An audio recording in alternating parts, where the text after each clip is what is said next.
You That's guys, fine. today, one of our OGs, one of our very first lives was Greg Tilford back in 2020, 2021. And he is back again. He's actually working on 3 books and an online course for all of us. Those of you who want to dive into herbal and energetics, Greg's the man. He is the one who really came out first and foremost with herbs and animals. He has the original book and trains veterinarians, vet techs, pet professionals, has talked at HVMA and AVMA also, right? I've spoken everywhere, pretty much. It's All over the world. 30 years of bumping my gums at different conferences, yes. So thank you for being with us today, Greg. It's A always an pleasure. honor. All right. So we were chatting a little bit before we went live about how you're writing this new book about the essence and energies of the planet and herbs and Mhm. health. Do you want to dive into that? Yeah, I think it's been quite a path for me. Let me just start from the beginning and we'll put us on track of what your question is. I started into herbal medicine working with people, and that was back in the 1980s. I had a really strong interest in medicinal plants and moved on to the land of Montana with my first wife, and we started harvesting and identifying plants in this remote little cabin we had. It was 3 miles in by cross-country ski in the winter. We lived off grid for 11 years there and started documenting plants and harvesting our own plants and medicines. And we became professional wildcrafters for the nutraceutical industry and harvesting medicinal plants and discovering things for different people. And in my work of trying to find these plants, a few things came to light. One was that even some of the companies that were saying, "Hey, we need you to harvest herbs for us. We're going to market those," saying that they're harvested with the earth in mind and in ecologically sound ways and everything else. They had no idea. They never met me. They just call and ask for 100 pounds of this dried or 100 pounds of that dried, and it started to kind of wear on me because I realized that they didn't really care about how I was sourcing the stuff and where it came from. And I was noticing in the ecologies, the ecosystems that I was harvesting from, the more time I spent out there, the more I realized that I wasn't the only one using these plants. I started to make almost a hobby of taking notes that something was eating the cow parsnip above the arnica I was harvesting, or something else was using the angelica I was using out of the stream bed, or something was digging through another stand of plants and eating just certain leaves off. And I was starting to take note that there's this not just this interdependency between all living things and plants and the world around them, but it's actually a very fine-tuned, intricate system of wellness that exists out there. And we are the square peg in the round hole when we go into the forest. We have just kind of eroded ourselves away from, being able to intuitively walk into a forest and finding what we need, like the animals can. Zoopharmacognosy, they can select and they can dose and they know when to stop taking the medicines in their environment, etc. And I got thinking, this is a very healing reality for me because I'm realizing that despite all of our conscious intent, when we step into a forest or into a natural system, everything else in the world views us differently, and we don't fit. We don't know how to fit in. We've lost our way, so to speak. We're the disconnected child. And over the years working with animals, I've come to realize that, and a lot of people have, that they're not just the house clowns, right? The dog is not just a house clown. It doesn't just come into the house to please the family and so we can dress it up and play catch and tug of war and things like that. But they teach us things like unconditional love and the value of not wasting time, of living every moment in the now, and all these powerful lessons that they're teaching our kids that we, just by virtue of what we are as humans, can't do ourselves. Unconditional love, you know. Yeah. There's a joke. If you want to have a demonstration of unconditional love, take your wife or your partner and your dog, lock them both in the trunk of a car for 2 hours, open the trunk, and see who's happy to see you, right? So there's all these giant lessons, but then I came to realize in the later years of my profession as an animal herbalist of finding ways to address their real natural needs, not what I think their needs are, not what our science dictates to us that X number of dogs do well on this diet, or et cetera, trying to generalize everything that the pet industry's done. But in trying to find the actual needs and identify the nuances of the animals in my life, I started to really deeply realize that I'm working with something that is way outside the realm of me. I've got to not just think like my dog or my horse or my animal, but I need to understand what goes on inside of them and what's lacking. What is their world? What system of the world is set up to keep them healthy? Because what I found is in the natural realm, there is a system of healing, health, and wellness for everything, if it's not already destroyed by humankind, right? Exactly. So we have access to this, but we have to pay attention to the real teachers around us, and that starts with the animals in our household. What I found is that, we bring animals into our homes and they teach us all these things, lower our blood pressure and help us with autism and depression and all these things. But they create this link. They stand between the human world and the natural world. And at the same time, there's this medicine chest in the natural world. I'm an herbalist, and the herbs stand between the mineral planet and the living planet and the light that creates energy for everything. The animals intuitively use it, they bring it back to us.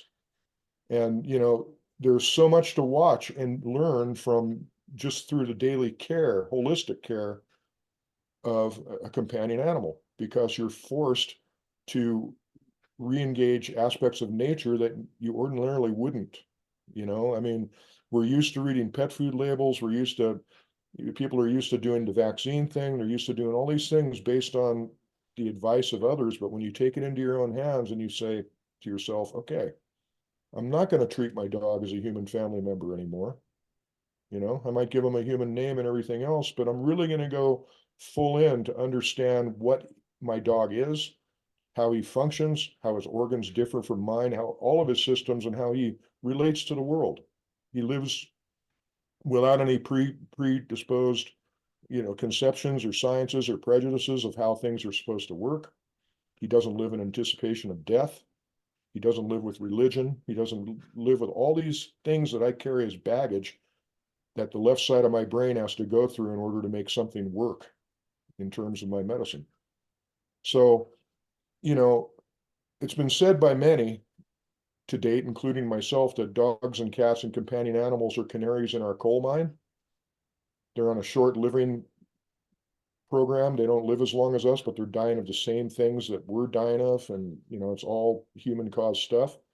Well, on the same side of the issue, they're also beacons and messengers of really positive things. They teach us a lot of things that we need to take to heart, to slow down and stop thinking with our head and thinking with our heart. And the beauty of companion animals is that's exactly what they force us to do. When something is wrong with our horse, our cat, our dog, our bird, or whatever we're in love with, we don't have to think about taking action. It goes straight to the heart through the other side of the brain. And it goes straight into the heart. And guess what? When things go into the heart, things go through the right side of the brain, we act upon them.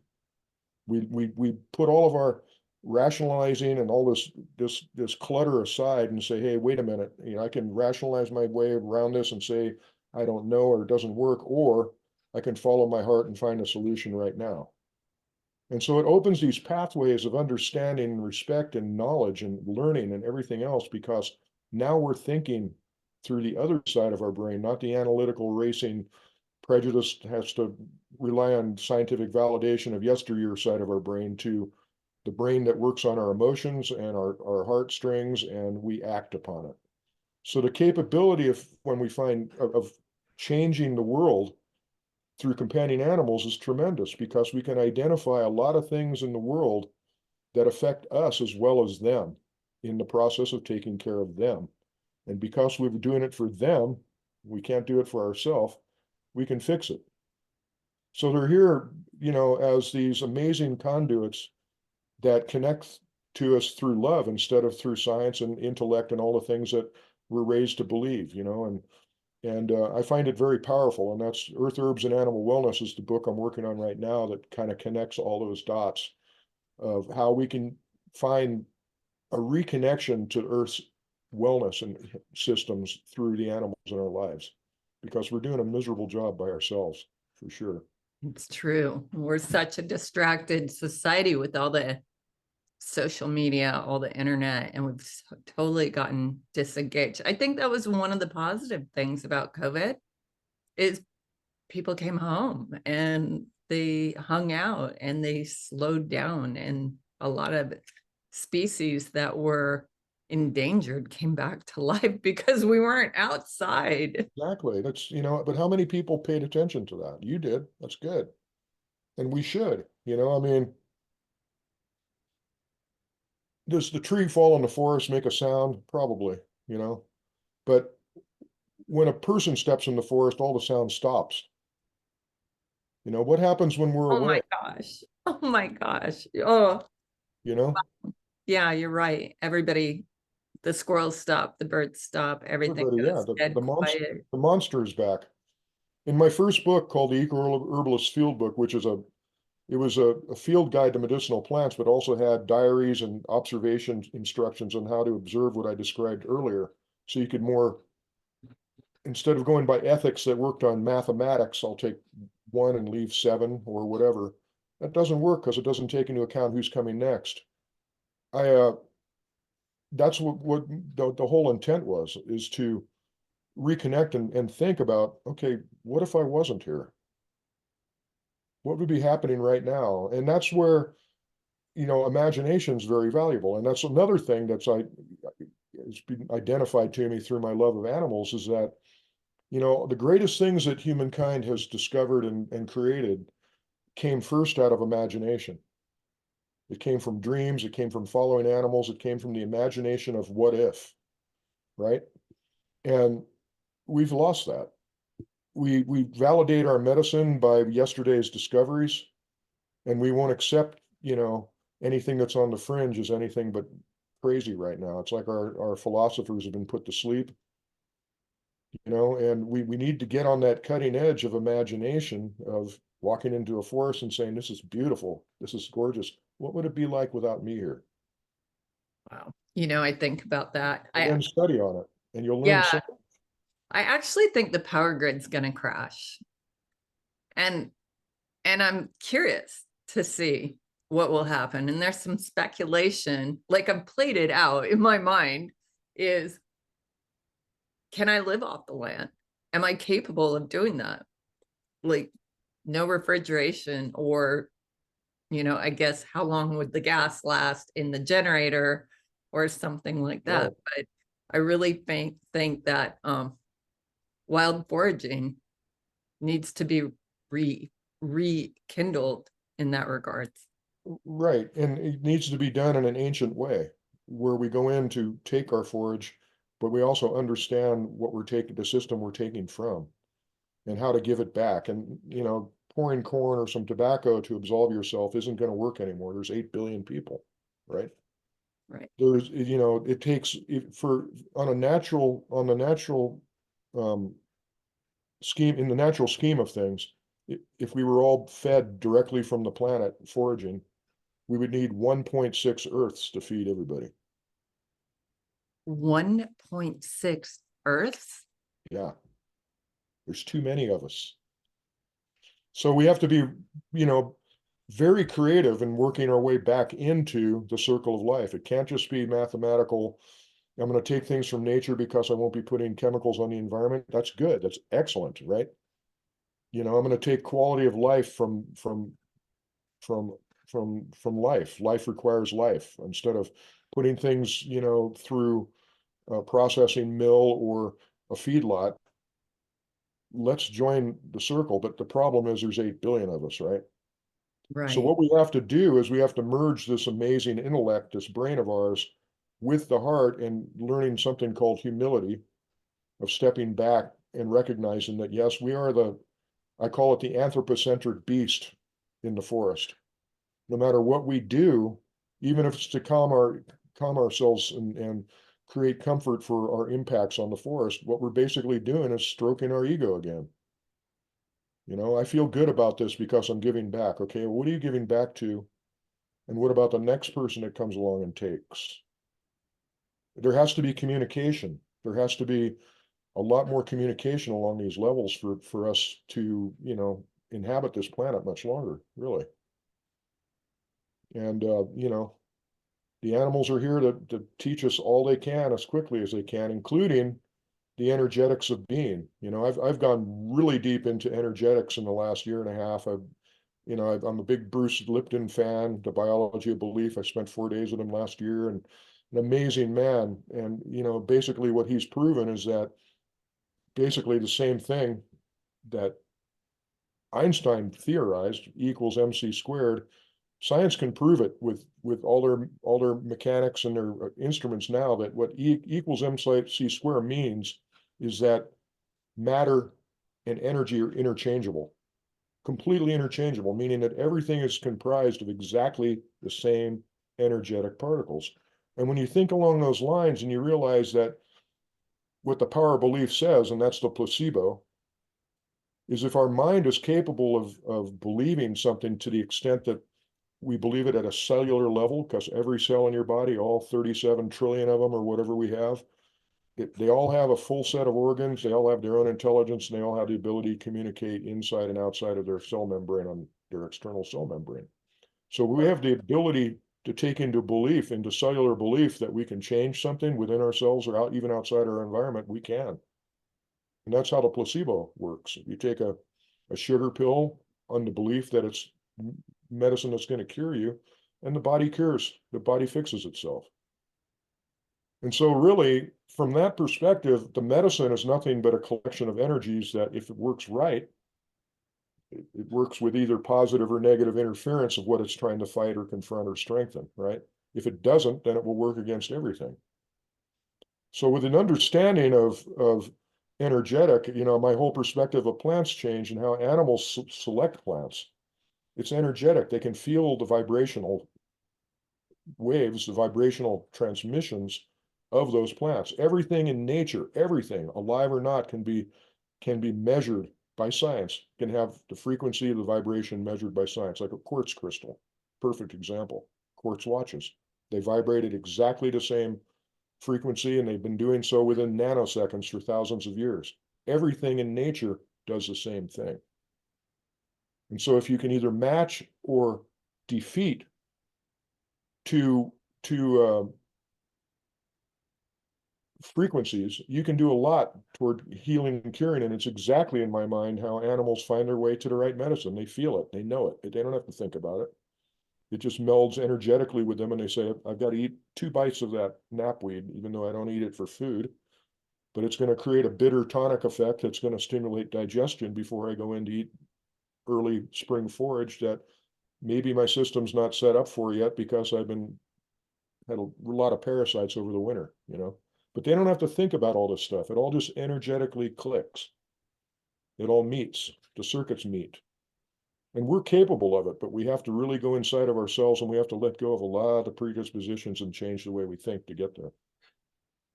So I um I had a parasitic issue that I inhaled schistosoma in Egypt in a pool, and it went to my brain, went up through, and I instantly got paralyzed or numb. I'll say all my limbs went numb. Wow. And it took me about 3 years to get well. Like, it was a pretty big deal. And that is what started my healing holistic journey, because I fell through the cracks of the medical field. And I would notice that certain things would taste good for a little while, and then it wouldn't. And so I assumed that when it started to taste bad, or it just didn't make me feel good, I was done with it. And so I gave credit to what my body drew to or appreciated, and removed anything that was just like, oh, I dread eating this again. Or, there was never a prescription to my wellness. It was like detox baths and different, swapping the diet and doing more fluids and studying herbs and trial and error. And I'm here, I made it. Yeah. I made it. And I'm Thank still here. goodness. Which every day is a gift. And when you started talking about the earth itself and the plants, it made me think of a like a tower, like an energetic tower. Like the plants are literally like little energy sources, harnessing the earth energy and focusing it. But they also all have different chemistries and applications. Mhm. So, so I'm not going to walk through the forest and grab a mushroom that I don't know, but I do know Right. that the mycelium aspect of a nature grown mushroom is incredible, whereas I don't really want to eat a bunch of mycelium from a lab grown factory because I do want the earth. But is the earth too polluted at this point? Is it too harmed? Have we done too much damage? Are we over the top of a repair? Here's the other, like I said, when we get into this energetic thing at the level I just described, into the belief, then then our body should be able to select and eliminate immediately the toxins. I'd select what it needs and eliminate the rest. You know, if we were working in concert with the natural system that bees, and really the natural system is working as pretty hard right now to correct what we've done to it. And that's another interesting thing about medicinal plants is a lot of the what I call earth regenerators, stuff like mullein, even arnica, which is, you know, not even a weed, it's a cherished, you know, closed tissue injury herb. It tends to show up in places that have been heavily impacted or damaged or burned. And then we take these herbs for the same purpose. So they're using the earth is using their medicine in various ways. It's not just for the animals, it's for the earth itself to create a new genesis of soil and to rebuild soil in burned areas to help with scarred areas. Areas that have been heavily sprayed with pesticides.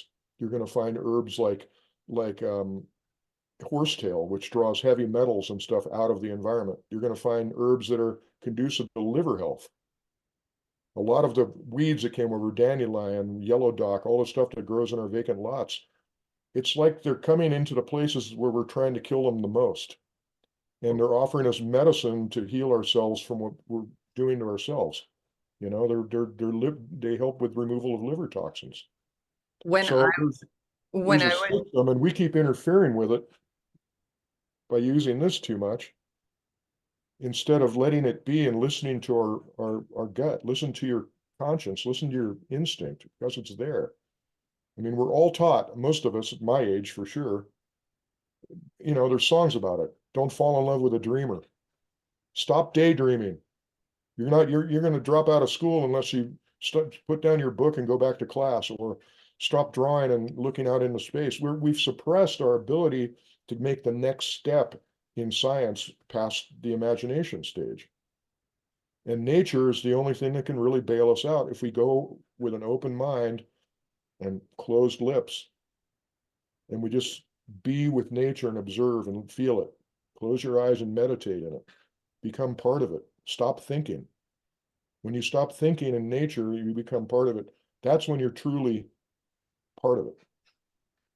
But so we have to do it. I'm going to jump in here. One of my favorite stories is when I first became a holistic horse therapist. I would go to people's property and reverse engineer it and look at the botanicals and go, have you ever seen your horse eat this? Do you know what this is?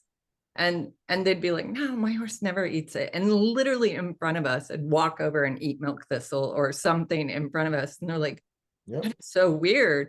And then I'd be like, have you, are these flowers new? Have you ever seen them? And they're like, yeah, we've never had these flowers before. So I postulated that the earth had an intellect to provide what was Yes.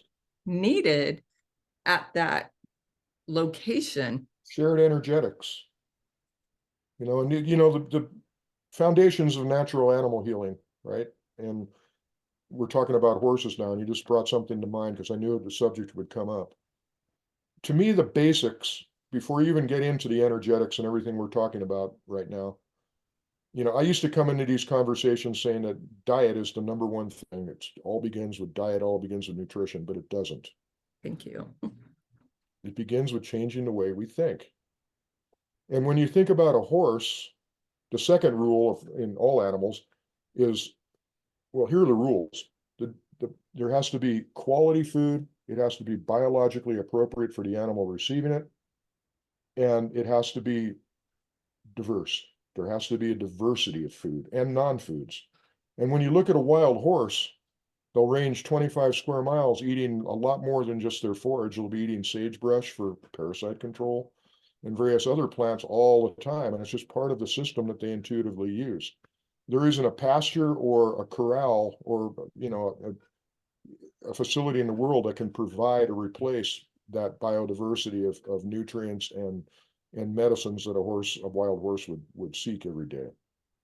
So we have to do the best we can, understanding that. And if it hurts, knowing that, we've got these wonderful animals that by domestication are almost in a state of induced chronic illness to begin with because they can't get the diversity they need. We're in the right direction because, we feel it in the heart. We're going to make a bigger effort to make that happen. We're going to let the weeds grow at the margin of the pasture. Maybe we'll even move the fence in with something or so we can grow a little corridor of weeds, dandelions and thistles. And I haven't met a horse yet that doesn't love thistles, and it's I great for was colicos, actually, I'm so glad you brought this up because I was literally wondering if I should seed my pastures with like patches of herbs You should. and just see what they do. So yeah, I was totally gonna get some fenugreek and some calendula and some echinacea. Echinacea doesn't grow naturally here. So and Where just are you? I am near Tahoe, Lake Tahoe. I'm 70. Oh, you can grow echinacea there. Yeah, you It's can. cool. Yeah, I'm sure it can. It just doesn't show up here. But Well, it's not naturally there, but you can grow it there. yeah. But So yeah, you can use arrowleaf balsam root as an alternative. balsam root. Yeah, arrowleaf balsam root, big yellow flower, big arrowleaf leaves. You'll see it in the spring on the hillsides there. Okay. It's a good alternative to echinacea. I didn't know that. So thank you. You're welcome. I'm looking forward to it. So But yes, I thought I'd just like buy a bunch of organic seed and it's a see great what. idea. And or just bring handfuls of different herbs and things to, pick some weeds, pick some things and just put it, next to their feet and see what they do with it. If nothing else, they'll be inspired and curious about it. Birds are really fun to do that with. Birds, you're talking about, you look at parrots and these animals. I mean, they should be traveling a million miles over the course of a lifetime. 75-year lifetime, they should be experiencing all these different things. And so part of the holistic wellness picture isn't just about good food, it's about bringing new experience to them. And if they can't go to nature to find it, we need to bring it to them. So, not just a rose flower, but maybe a rose stalk with all the thorns intact in the bird cage. It's fascinating to watch them go feel it and kind of peck at it and different textures you can bring in and introduce. Even though they're not going to eat it, they want to experience all these things that they can't because they're living in a very small environment. Horses too, they're very curious animals, and bring them things that they can push around and check out because, you know, holistic wellness isn't just a physical thing. There has to be an emotional aspect too. There has to be a joy factor. And a lot of people miss that with their dogs, I think, because we're so tied up with, well, what's good for them and what isn't? What should we be feeding? What's the best food? What percentage of protein do we need? Is it bioavailable? Blah, blah, blah. We forget, what we forget to do in the midst of all that craziness? Lifestyle. We The forget to whole, stop. We forget to stop at Dairy Queen once in a while and buy a vanilla ice cream for our dog. oh no, I And wasn't anybody thinking and that. anybody that has witnessed that, maybe once a month or once every 3 months, you can see on their face the joy and the happiness that that brings into the life of that animal, just like us. It's important. It has to happen. Yeah. We don't want to be force fed a macrobiotic diet, right? Or anything else. We want to be able to have the freedom of selecting and trying different things. And come on, dogs are stomach driven animals with these passions for food. Needs to be fulfilled once in a while. Doesn't mean you have to feed it every day. It doesn't mean that it has to be something necessarily good for them. Avoid xylitol, avoid that kind of stuff, but really bring joy to your animals every once in a while. it all equates to wellness and health. You see, we're so busy focusing on the side effects of bad behavior, eating too much ice cream, and then treating the symptoms of the disease that is caused by it, that we forget that really the goal in life is to find wellness. Recognize and pursue wellness instead of focusing on friggin' symptoms of disease all the time. So would you call that balance? Balance. Everything is about balance. You know, and parasites are good. Your situation's acute. It's a invasive, you know, commando parasite that goes in and starts destroying brain cells. But in most cases, parasites, you know, whether people like it or not, we're all walking saline bags with about, you know, several thousand different, probably a million different kinds of parasites swimming around in us, and they all play a different role. And it's been shown now that even tapeworms emit chemistries that are conducive to immune health and to macrophage activity in the gut. It's not the presence of parasites that's bad. It's the imbalance. It's the overpopulation. And it's not the parasite we need to focus on. It's the imbalance in the host that needs to be corrected. You know, and in horses, I think a lot of the case is the fact that they don't get enough of the non-nutrition herbs that they should be eating. The roughage, the sagebrush, all that stuff that you see them nibble in nature that grows on the edge of the fence line. They need more of it to Well, and maintain that balance. they live a suppressive lifestyle, and often invested owners are about the sport, and the horse is a vehicle. Right. So then it's a whole different mindset. We're back to the energetic aspect of why are we looking at this horse? What's the purpose of you and your horse's relationship? Well, there has to be a choice of how deep do I want to go into my relationship with this animal, you know? How deep should the human animal bond go? And that, in my mind, it's the reason. I mean, I can't imagine not having the human animal bond to guide me now. It's like I feel like a little kid when I'm with my dog. You know, he brings me so much joy and so many ideas and thoughts every day just watching him. You know, but that's me. So I think the job for you and I is to encourage deeper appreciation of the animals in people's lives, you know, instead of, you know, I agree with, you know, I know a lot of, I've had horses and I've known a lot of people with horses, and I just don't understand how they can be traded like a commodity or a used car. You know, to me, it's like this, I'm in love with this animal. I can't just sell it or, you know, its time has come for whatever. It just doesn't work for me. You Yeah. know, And there's a lot of, just like humans, just like dogs, there's a lot of metabolic autoimmune issues within horses now. right, right. And just bear in mind that, you know, 85% of chronic illness in animals is secondary to bad human behavior. It's something we've done to them, to ourselves, or to the world we all live in. So, you know, we can take that, you can't take that kind of statement with a grain of salt. You can take it with a shot of tequila, you know, but it has a plus side.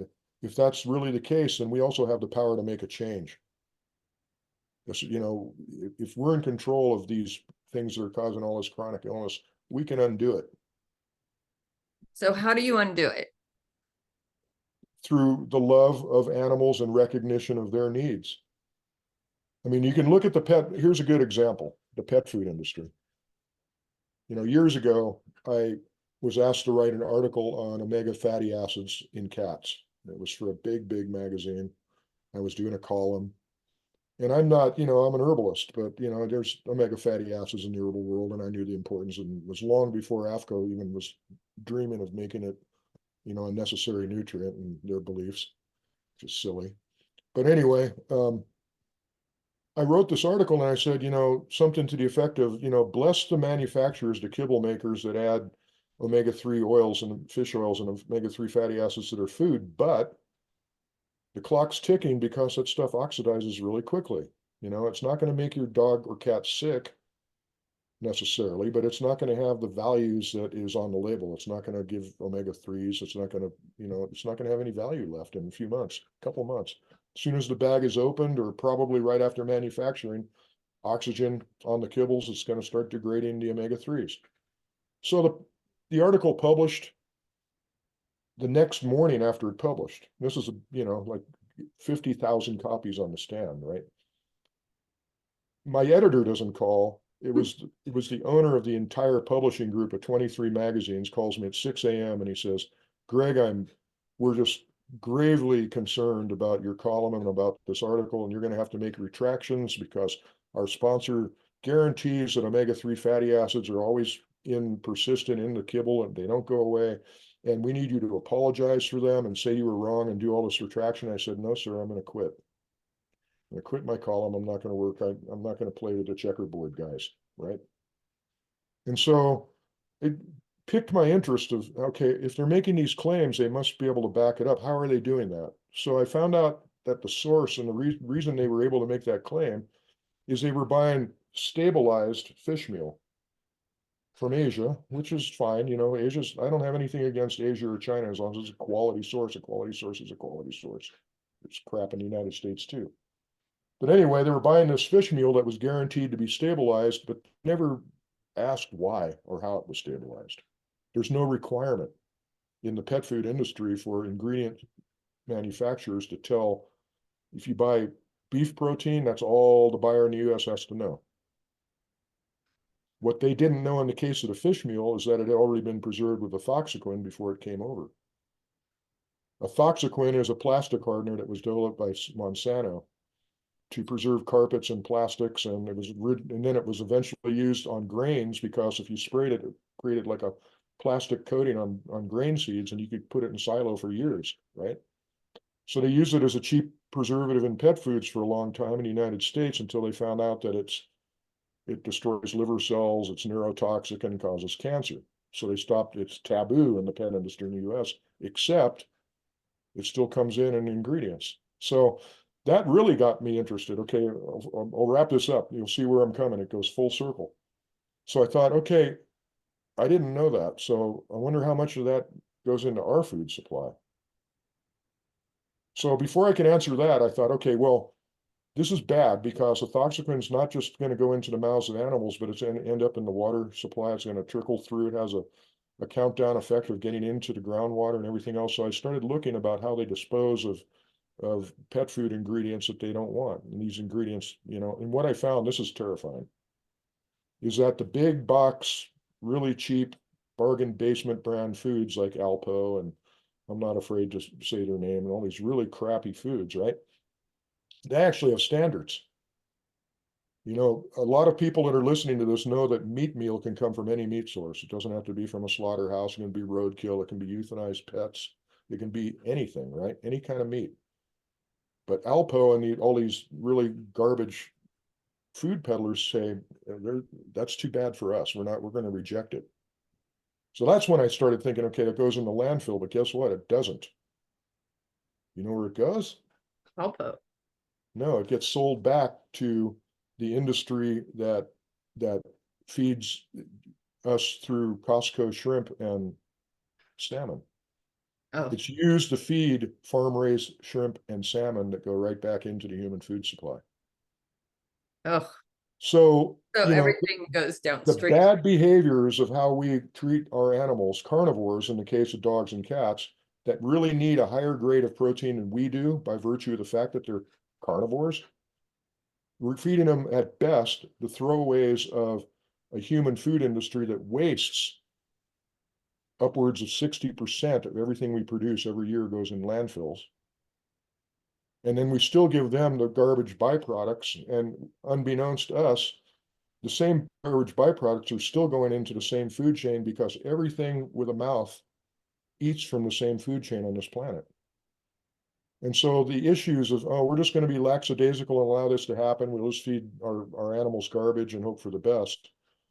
It comes back on us, and it's way worse than mad cow disease where we were feeding cows to cows and saw the result of that. I mean, this is big.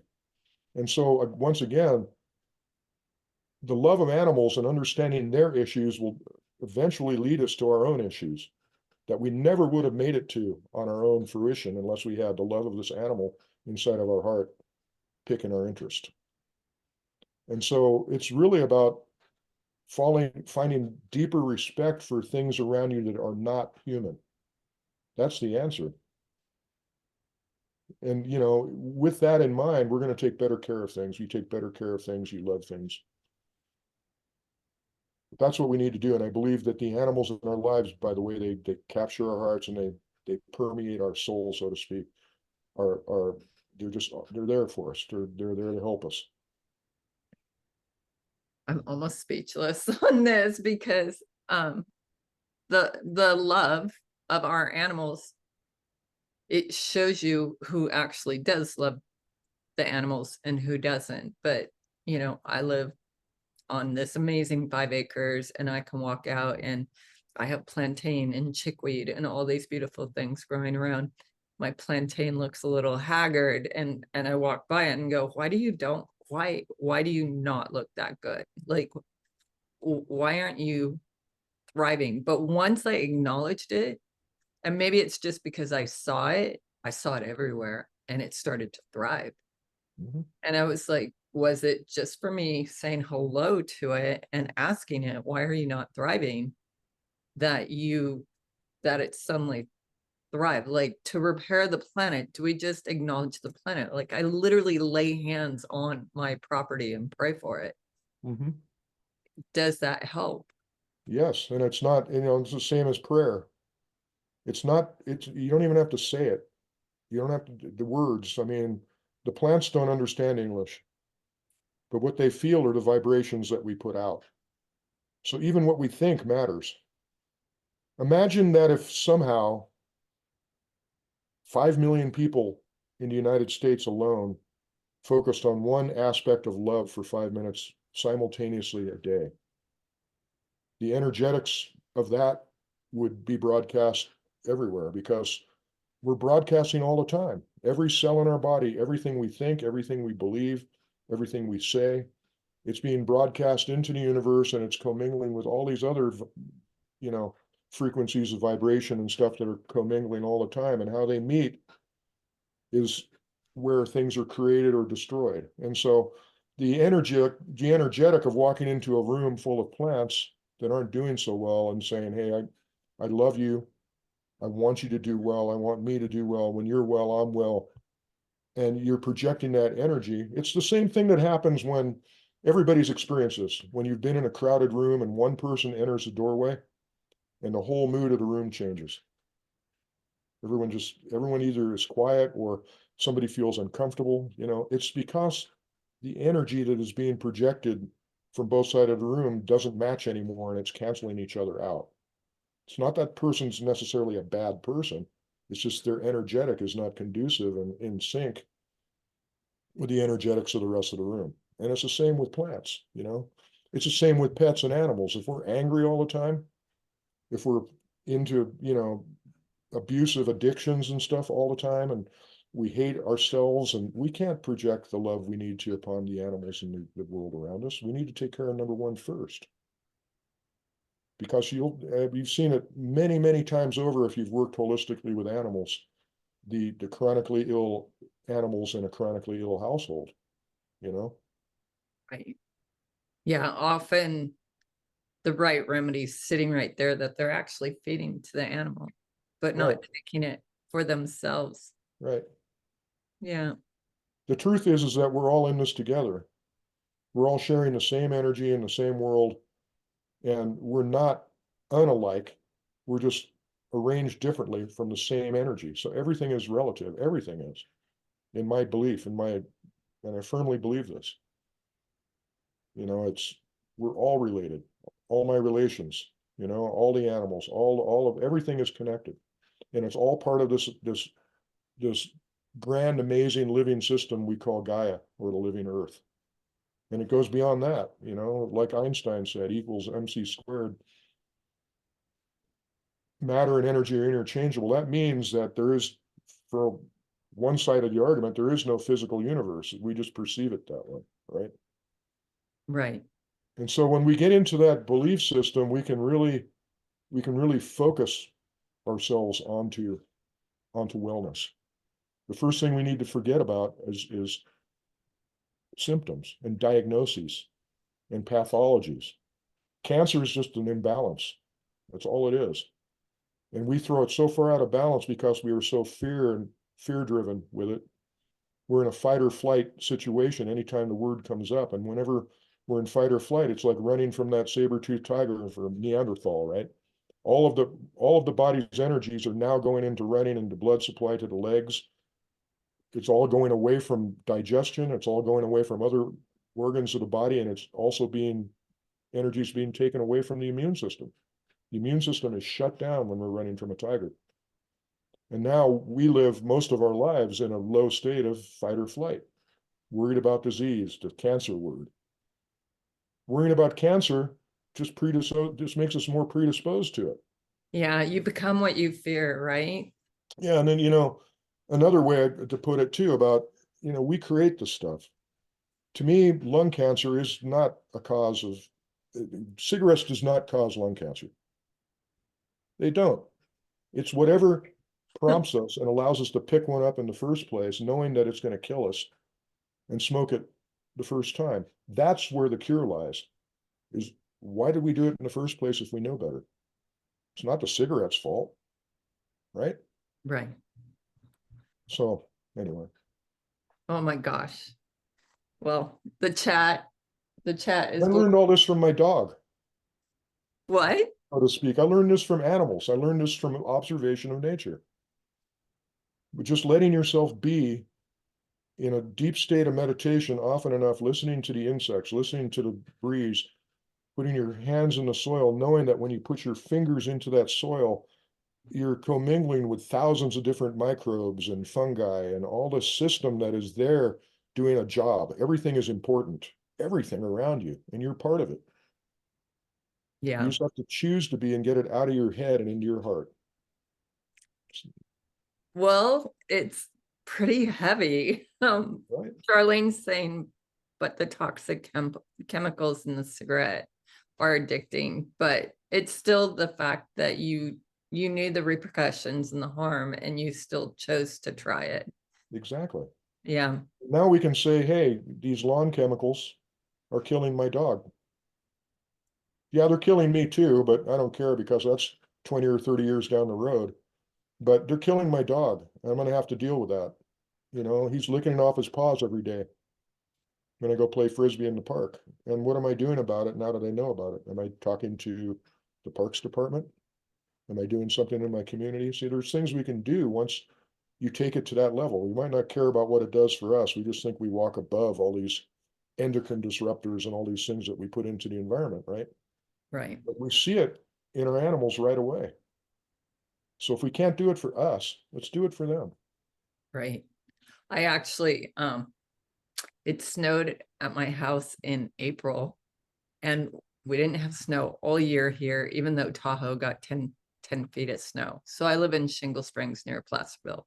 And I reached out. I knew it was geoengineering and I Googled it and I found out that Bill Gates had done an experiment the day before in San Francisco and that they had this geoengineering conference to experiment live and it snowed at my house. So I reached out to all the legislators of California. They said, we didn't know anything about it. They totally went under the radar.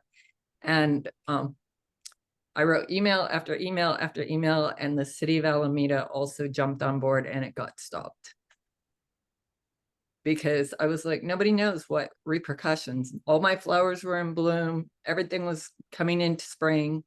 All of Right. a sudden, it was 32 degrees and snowing. All my horses were shedded out. All of a sudden, they're not drinking water. I'm like, we don't know the side effects and the messing with God, the divine nature, the origin, the way our seasons play out. It's beautiful. And to mess with that is very scary. Yeah. And all we've been doing since we've walked on two legs is trying to find ways to defeat or overcome the discomforts of nature. And we've just been stepping farther and farther away from the circle of life. Yeah. When we should be making a daily concerted effort to be closer to the circle of life, to just be, sit in the middle of your yard instead of on a bench and really put your toes and your fingers into the dirt. close your eyes and imagine that you're a tree. Try to imagine what it's like to grow for hundreds of years without the conscious thought of a human, without any conscious intent of what you serve to the environment in a positive way, yet you do. I mean, you bring all of these root systems that create a whole new highway and a whole microcosm of life into themselves and in itself. You create oxygen, you produce oxygen. You know, your leaves fall and the bark comes off to create new soil to give life to other forms of life. Sit and think about that and try to imagine what it's like to be able to do all that stuff without having to rationalize it. Think about it. Well, and I have a couple sick trees on the property, and I've been fearful for them. And I'm going to change my thoughts. And I don't want to do it chemically. You know, I thought, oh, I guess I have to call an arborist. I think I have to do all this stuff. And so maybe just loving on the trees a little bit more. Yeah. Remember, good energy is good energy. Yeah. Everything appreciates it. And the dogs, you know, the animals in our lives, because they're so innocent, they just sponge everything off of us. They take it, you know, whatever we put upon them, they're gonna manifest because they're so focused on pleasing us, you know, especially dogs, you know, and we have to be careful and just again change the way we think. Focus on just the concept of love every day. Every day. And I think there's actual science behind people surrounded with love live longer. Yeah, they People who do. are isolated die sooner. Same with Mhm. animals. Yeah, Those that are living in shelters and neglected. yeah, Love is the best medicine. it is. Yeah. In the end, that's all we have. Yeah. Well, we haven't talked much about herbs, have we? No, not at all. I think this was profound. And I think the members are freaking out. I'm reading their comments. It's beautiful. A couple of you are on Zoom. Do you guys have any comments? Well, Charlene, go ahead and mute yourselves. I came in a little bit late, but I was loving what I was hearing. I missed probably 30 minutes of it, but it was pretty profound what you were saying, and it makes me want to cry. I was so I concur with all of it, and I feel that very deeply. So thank you. Thank you, Excellent. Christina. And Charlene, you made a comment. Do you want to articulate that? Oh, she got bumped. She's back. We'll see. So she put in the chat, I don't understand how someone can actually change the weather. Oh, in regards to global warming. How did that happen? They actually shot aluminum particles in the air and blocked the sun, and it dropped multiple degrees rapidly. And so it made us very, very cold. So it was 75 degrees the day of the actual experiment. By the evening, it was like 40 and it was raining. And by the next day, it was snowing. But also, it blocks all of us that have put in solar panels. It ruins the solar energy factor to it, too. So there's kind of a lot of consequences, like that circle of life gets damaged in multiple ways. Charlene, do you have any other comments? Well, I mean, it makes sense that aluminum particles can block the sun and drop the temperature, but snow and rain and all that has to do with like condensation in the clouds. So how are they affecting that to make that happen? It just doesn't make sense from like a cognitive well, standpoint. David, all we're doing here now is trying to intervene with nature and correct our mistakes using more mistakes, you know, and we're really good at that. We cut down a forest and we plant a tree farm. And then Mm-hmm. the weeds start impeding the growth of our trees, which we hope will grow to maturity so we can cut them down again. So we start spraying herbicide around the tree farm, you know, and now we're seeding clouds with aluminum, which is pretty well known to be connected with Alzheimer's and all kinds of disease. You know, collectively, we need to just take to heart and be aware and work on an individual, instead of trying to change everybody around us. We work on things like global warming. We work at things like toxicity in our home environment at a home level. What's under the kitchen sink? You know, what are you driving? What are you flushing down the toilet? You know, what is going on in your house that you can correct? Imagine if everybody did the same thing. I have a firm belief that nature, being this amazing organism of life we call Earth, has the ability to correct itself if we allow it. If we don't just keep throwing more insult upon it, more insult upon it. And really, well, all we're doing by doing that, by creating the issues of global warming and environmental pollution and dead seas and stuff, is, what was that? I think that was Charlene's dog. Oh, okay. It's It was It's my dog. Maui. It's Max whining because he's not on the couch with us. Activism starts in the individual. And if everybody just would share with one or two people every day these kind of thoughts, you know, let's change what's going on in our house, in your house, and tell everybody else about this too, and let the animals live. Tell them about what's happening to the animals. Tell them about the poisons on the grass that we just take for granted. You know, and I believe, like I was saying, that the earth can correct itself if we don't just keep throwing insults at it. And really, in what comforts me, the worst we're going to do by throwing more insult at nature is we're going to drive ourselves into extinction, because nature will still be here and it will just create something else. Yeah, I say that You know? all the time. The I mean, doesn't need us. The earth doesn't need us no, and at all. none of We that need the earth. exactly, but that doesn't absolve us from being good citizens and good neighbors, good tenants while we're here. You know, I could say, oh, well, we're all going to go extinct anyway. Nature will prevail. So I'm just going to, you know, drive a big gas guzzling car and create all kinds of pollution and grow this amazing garden using chemicals and all this stuff. No, because we're not here to experience that. We're here to bring something forward from our existence here, in my belief. We're here to find our solutions through, and we need to find solutions through the heart, because that's, again, the only way we're going to connect with nature is not going to be through our, you know, the left side of our brain. I do believe that price of convenience.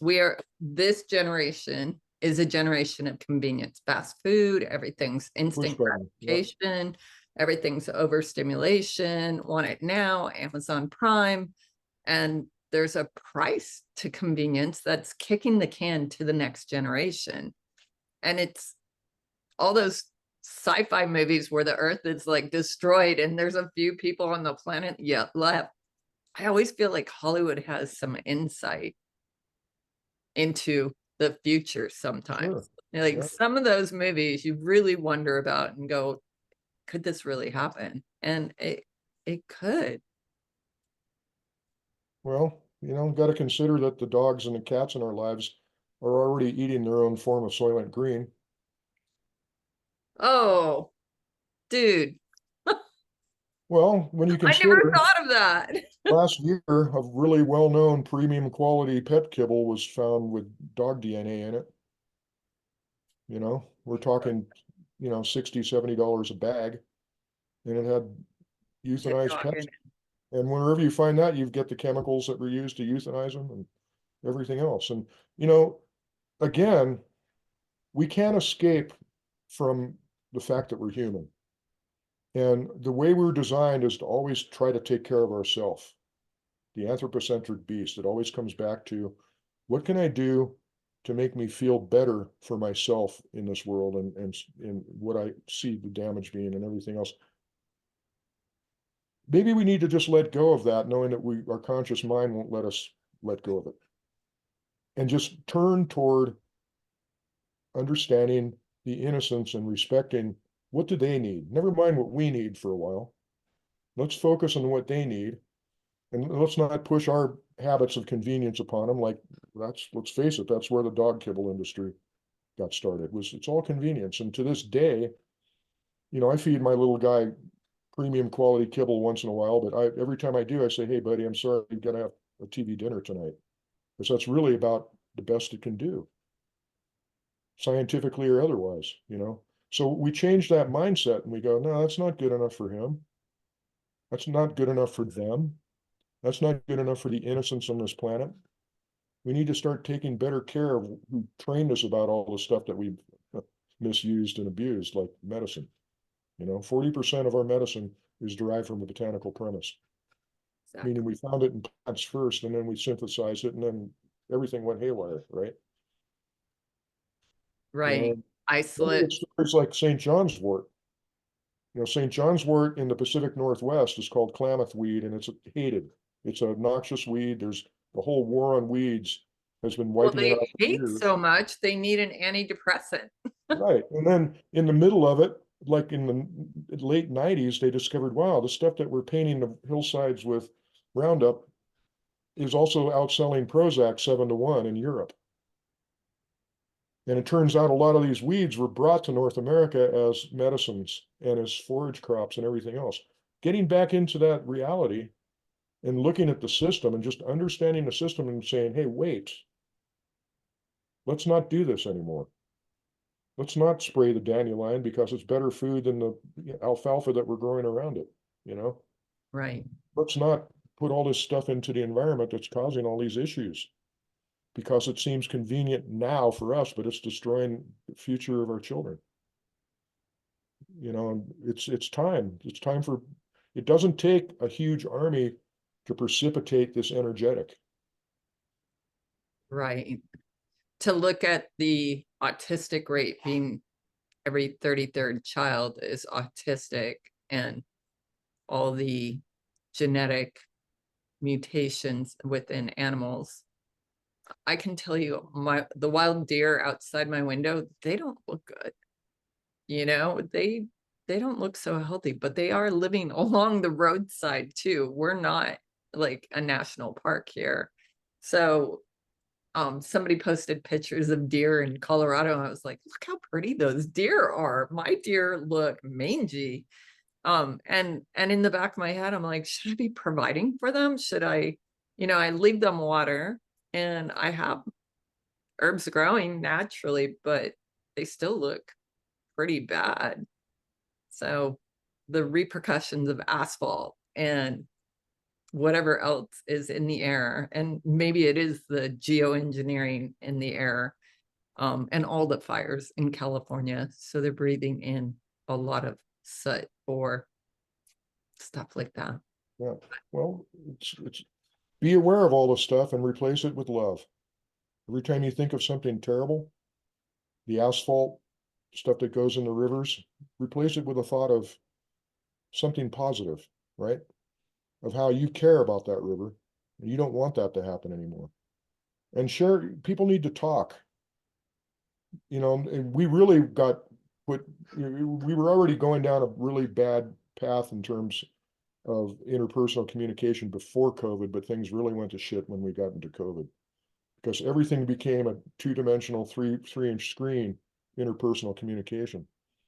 People need to be having coffee and having these conversations all the time, just discussion. You don't need world experts to lecture on the stuff.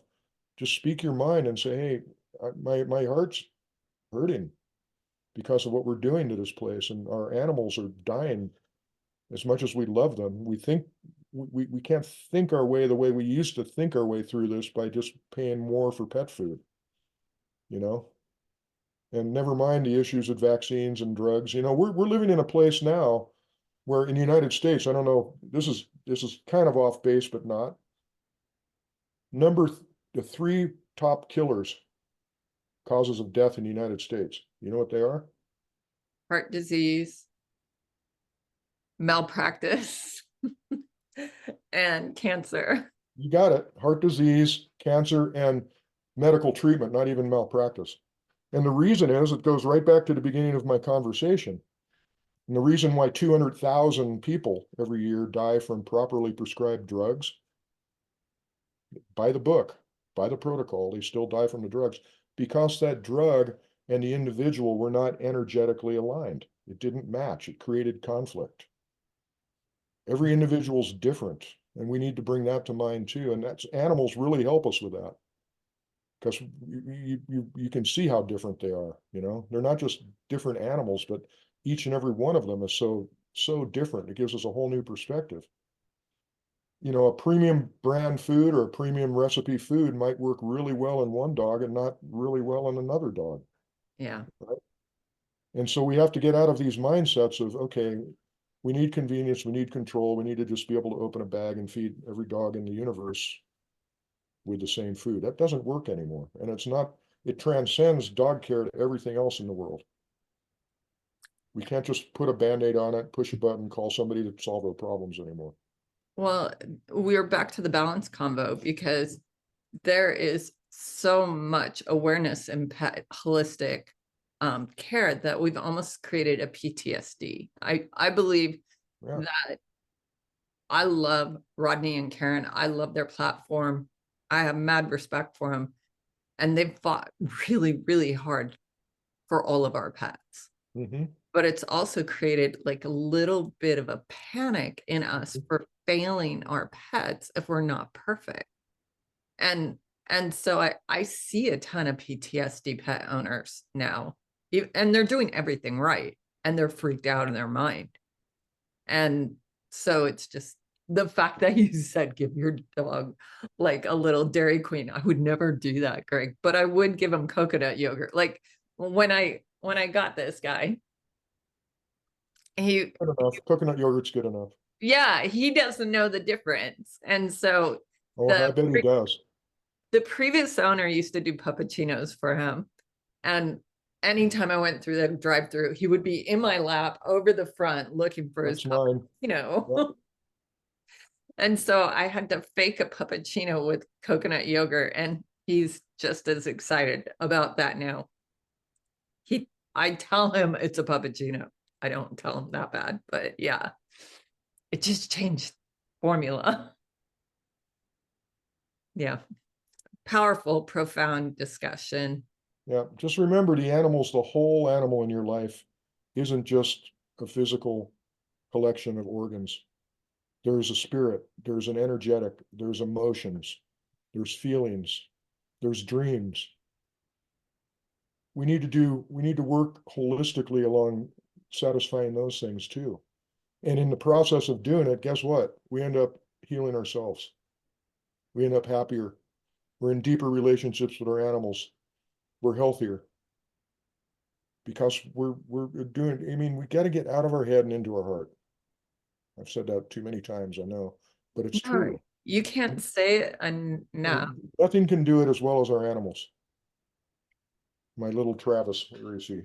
Surprised UPS hasn't shown up. I was waiting for the pandemonium. Right on. Yeah, there's nothing better than